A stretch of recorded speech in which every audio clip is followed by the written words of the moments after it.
Sometimes we have to ask ourselves, what's using my life? Heard a guy give a lecture one time that says, we are today what we were when. And he was talking about the fact that we, to a great extent, behave, think, react because of some previous experience that we've had. One of the things that we know about life is that it is always changing. Sometimes you're up, sometimes you're down. Sometimes things go real well, and sometimes they don't. Sometimes you're happy, and sometimes you're sad. Now that's that thing called life. And when we begin to understand and know that, accepting that reality that we will never ever have things just on an even keel all the time, that you're going to have some ups and you're going to have some downs, but during those down moments, that's where the growth takes place. That's where the work is. See, anybody can feel good when they have their health, their bills are paid, they have happy relationships, the children are acting normal, business is successful.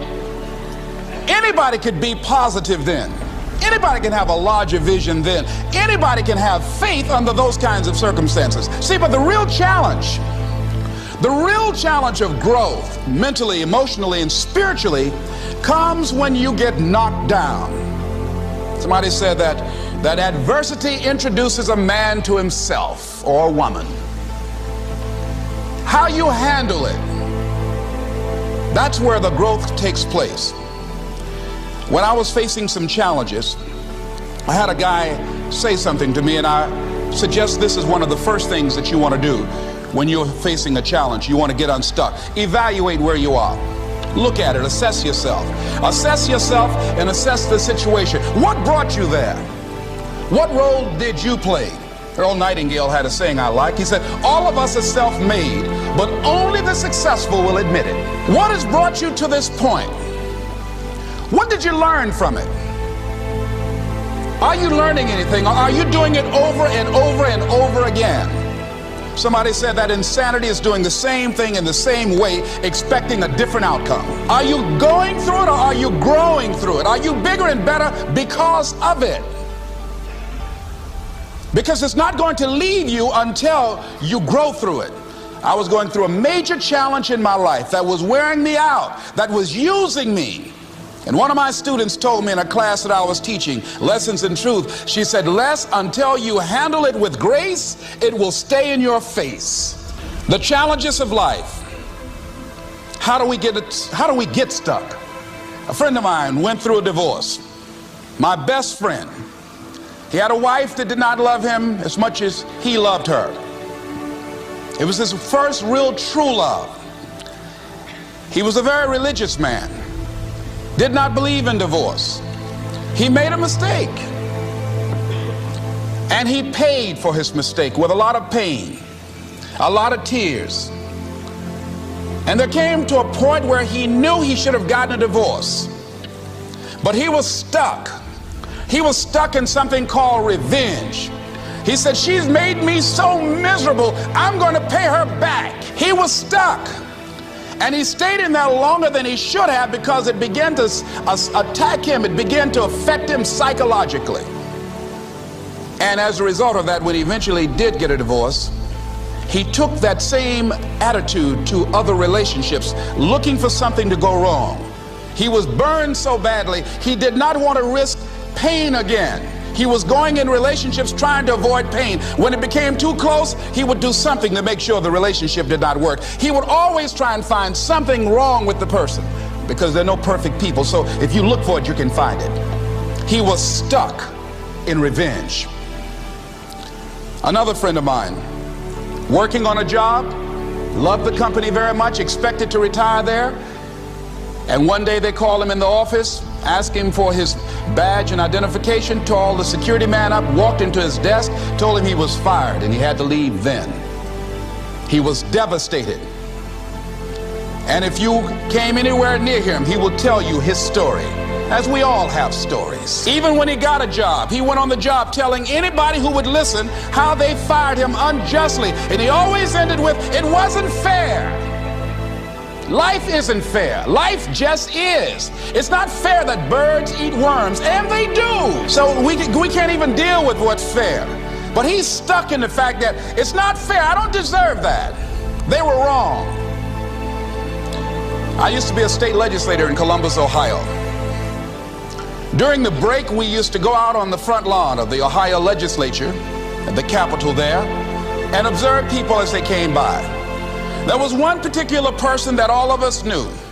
The children, adults, everybody used to pick at him when he came by. We called him Chicken Man. He had a feather in his hat. He had a toy chicken on top of his car that he would drive around the area in downtown, blinking his lights and occasionally blowing his horn. When he got out of his car, he would walk downtown with a baby carriage with two little baby dolls in there and a picture of a woman. And when you say something to him or came near him, you would hear him making the sounds of a chicken. All of us used to laugh at Chicken Man. We didn't know Chicken Man's story. Chicken Man woke up one morning around 3 a.m. and his house was on fire. He panicked and he got out of the window and left quickly, only to get outside to hear his children and his wife screaming for help. He ran back to the door to go in to save them, and the flames were too hot, too awesome. He tried to get in, he couldn't get in. He was desperate, frantic. Pretty soon the cries stopped. They perished in the fire. His brother-in-law came, found out that his sister had died and his niece is in the fire, grabbed Chicken Man and started beating him. "You chicken, why did you save my sister? You're a chicken, you're a chicken." When the people pulled him off Chicken Man, they picked him up and said, "Are you all right?" And Chicken Man looked at him and he started making the sounds of a chicken. He never ever overcame that tragedy. He was stuck from that experience. None of us knew why Chicken Man went around with this picture and these little dolls. I remember when I was stuck in anger for a long time, when I made a commitment to my adopted mother that I was going to purchase her a home. I'll never forget the experience of working real hard to get the money for the down payment. Someone had told me of a beautiful home in an exclusive area of Miami. Went to see it, took my mother there, and she said, "Yes, I want it." It was on the water. We went to the closing. My attorney said, "Les, have you had a title search?" I said, "What's a title search?" "Well, we just take a couple of days to check it out and make sure there are no liens against the property that you might have to pay if you buy this home."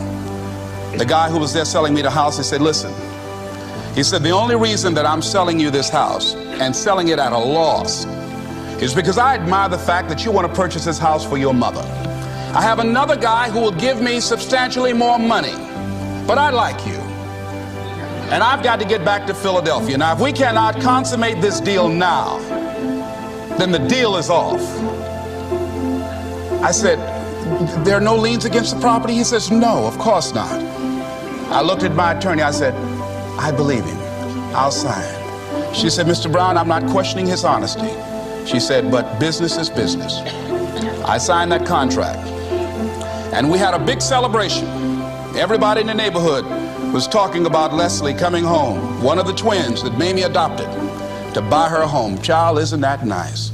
God is going to bless him. A few weeks later, I received a letter, a registered letter, indicating that the house was going up for sheriff's sale on the courthouse steps. A man had filed a $12,000 lien against the property because the previous owner owed him that money. And if I did not come up with $12,000 in 30 days, he was going to sell the house to the highest bidder. I called this man and said, "Mister, my name is Les Brown. I purchased this house. I had nothing to do with your prior bill." He said, "That's not my problem." He said, "You should have had a title search." I said, "Can you give me time?" I said, "My mother is an older lady. She has a bad heart." And I said, "Please," I said, "if you just give me the time, I don't know how I'm going to do it with the house note and everything else, but I think I can pay you at least $2,000 a month, and within 6 months, somehow I will pay you your money." He said, "No, I want it all in 30 days or you get out." I did everything I could, racked my mind thinking about how I could get $12,000 because I took everything I could to get the money just for the down payment and the closing. I finally had to face the reality that I wasn't going to be able to do it. I was up around 2 o'clock in the morning, walking back and forth, thinking, how was I going to tell my mother this? My children were there in the room sleeping all night long. I agonized over this. I lost over 23 pounds.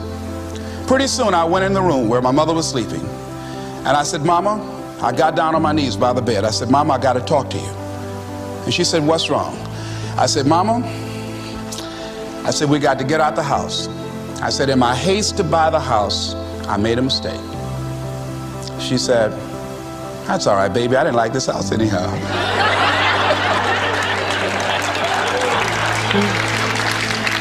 I said, Mama, you told me you loved it. I brought our friends out here to see it. She said, you know I have arthritis in my knees, and I don't like going up the steps, but I knew it made you happy. You loved it so much. I said, Mom, I've lost 23 pounds agonizing over this.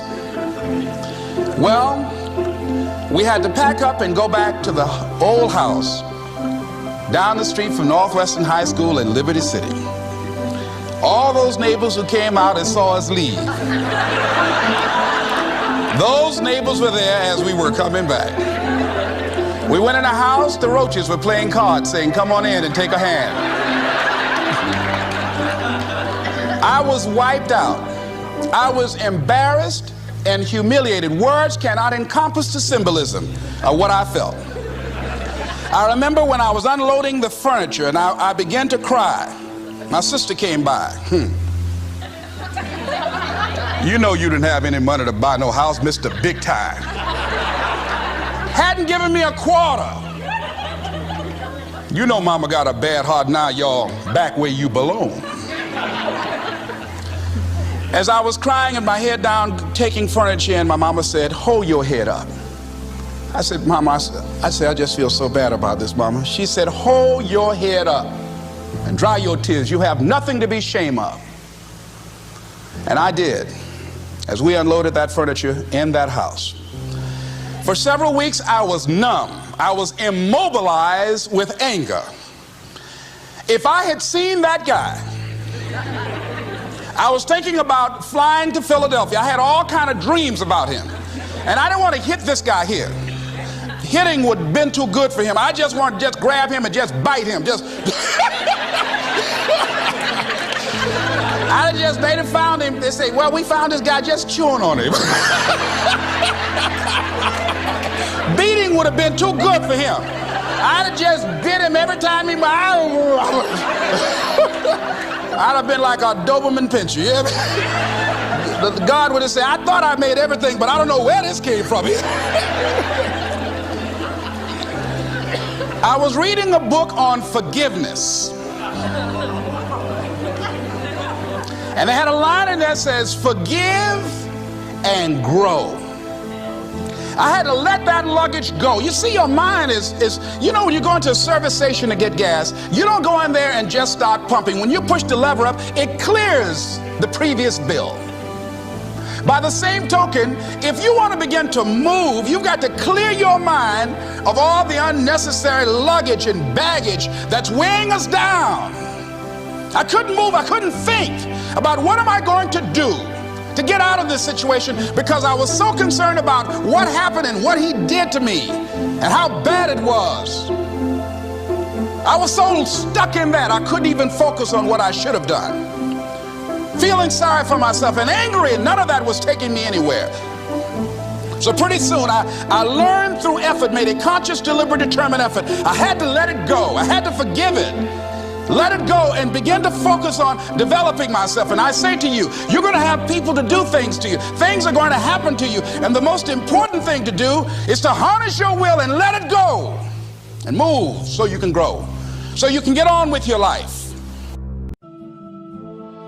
You must work on yourself continuously. Never be satisfied with yourself. Always know that as you invest the effort and time on you, that's the greatest ability that human beings have above animals. See, a dog can't be anything but a dog. Tree can't be anything but a tree. Human being, you've got unlimited potential. You can put effort on you, and by concentrating on you and developing you, you can transform your life wherever you are right now.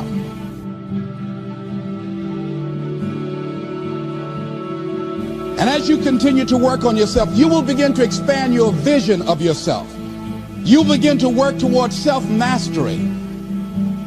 And you will begin to see it reflect itself in all the dimensions of your life, your mental life, your physical life, your social life, in your relationships, your monetary life.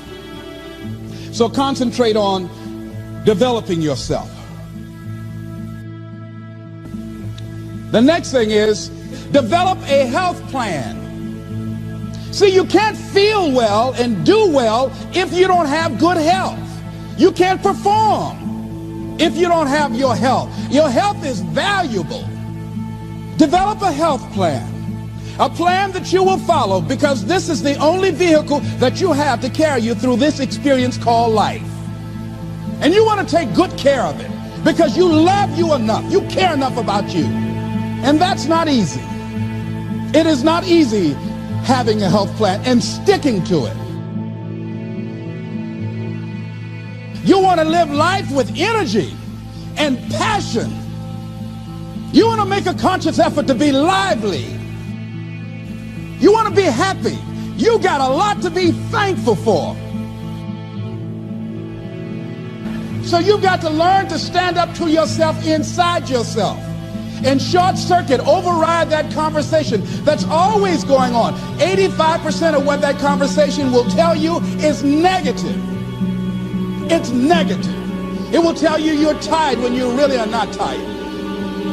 It will tell you you can't do it. It will fill you with fear. So you've got to watch that conversation. And when you find it going on, you've got to stand up to it and say, I'm going to do this anyhow. I'm afraid, but I'm afraid not to do it. And I'm not going to let you stop me. The biggest challenge that you will have in life is you. There's an old African proverb that says, if there's no enemy within, the enemy outside can do us no harm.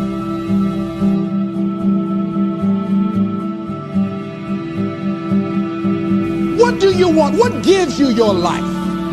How will you know when you got it? What will make you happy?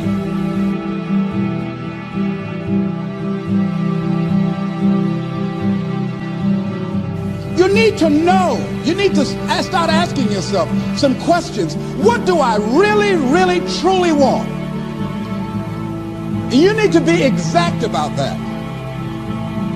Don't be vague. Oh, I just want to be happy. That's too vague. What will make you happy? How will you know when you got it? In what you've done with your life thus far, is it giving you what you want?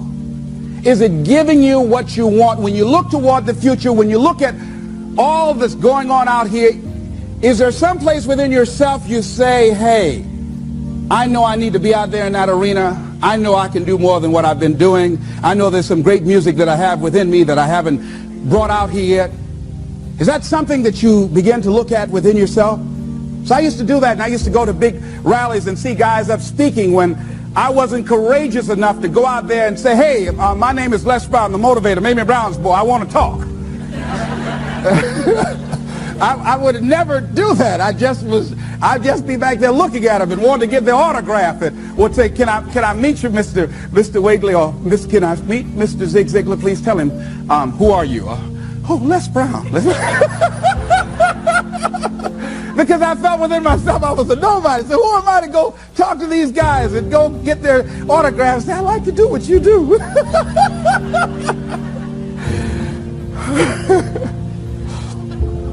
See, I say if you look at your life, and if you're not getting what you want, you owe it to yourself to do something differently. If you're on a job, 85% they say of Americans go to jobs that they're unhappy.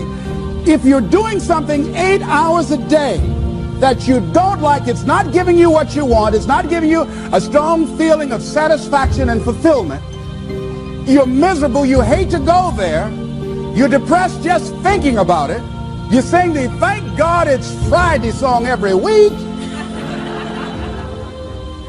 it's giving you headaches just thinking about it on Sunday afternoon after the football game goes off.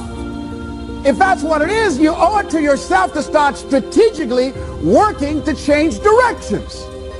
See, but you know what most people will do? Most people will resist change. Most people will fight change as if change would be worse than what they're experiencing. See, they know this. They're familiar with this. Most people will not challenge the unknown. They won't just step out there. See, there's certain things that's got to be in place. They got to see it all together. And life isn't like that. That's not how you grow. So as you look at your life, you're saying, I'm not getting what I want. As you begin to look toward the future, begin to know that whatever it takes for you to create that, you've got that in you. You've got that. You've got genius in you. You've got goodness in you. You've got creativeness in you. If you decide to take the initiative to change the current quality of your life, I say to you that you will find that the universe is on your side, that life is on your side. Now, will it be turbulent? Yes. Will it be easy? No, no. Will you have some opposition? Yes. Will I make a lot of mistakes? Yes. Will I get hurt? Yes. Yes. See, a lot of people won't try anything different in life because they don't want to get hurt. Let me tell you something. It's too much pain to duck. Pain is everywhere. You can hide under here. It will come where you are. Really, if I go back here, pain will come. Hey, Les, come on out. It will come. It's everywhere. Viktor Frankl calls it unavoidable suffering. You can't duck it. But most people spend their life not wanting to deal with the pain of rejection, the pain of defeat, the pain of being disappointed, the pain of losing, the pain of failure, the pain of being criticized, the pain of not being liked, the pain. That's called life. Life is full of pain. It's everywhere. But guess what? There's no gain without pain. Now, if you're going to hurt anyhow, get some yardage out of it.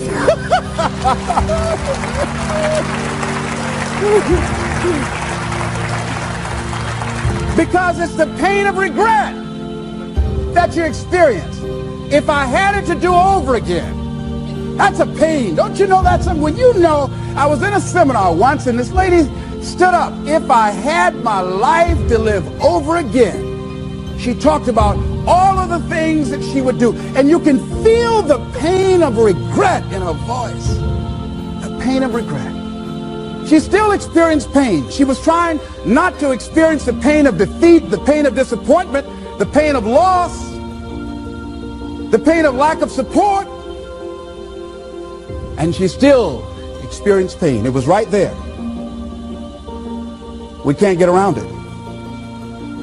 Most people are governed by their habits, their fears, and the opinions of others.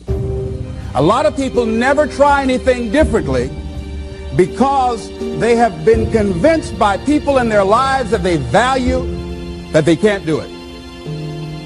They're living within the context of the opinions that other people have of them, the low expectations. Many people doubt themselves because when they thought about doing something at some critical point in their lives, somebody they respected and honored, somebody they believed in, somebody that they loved, someone they trusted said, you can't do that. And they accepted that. That's why I didn't go off to college. I had an instructor that I believed who said, you're not college material, Mr. Brown. You're not as smart as your brother Wesley or your sister Margaret Ann. You're not college material. Why don't you try and get you a job at the post office? Try and do something with your hand, or go down to the Miami City Sanitation Department and see can you get a job there. Or why don't you try and go into the Army? I took that test, Mr. Tellers, already. What happened? I failed. I told you. Anybody fail the Army test, you're really in trouble. So I went down to the sanitation department to try and get a job because that's what I believed was possible for me. As you look at your life, ask yourself the question, what would your life be like? What would your life look like if you decided not to care what people thought of you? What would your life be like if you decided to give up some of your fears? What would your life be like if you decided to become courageous? What would your life be like? If you decided to act on your dream, if you did what you felt in your heart. You know what courageous means? Tom Rusk and Randy Reed said. They said that courage comes from a French word which means of the heart.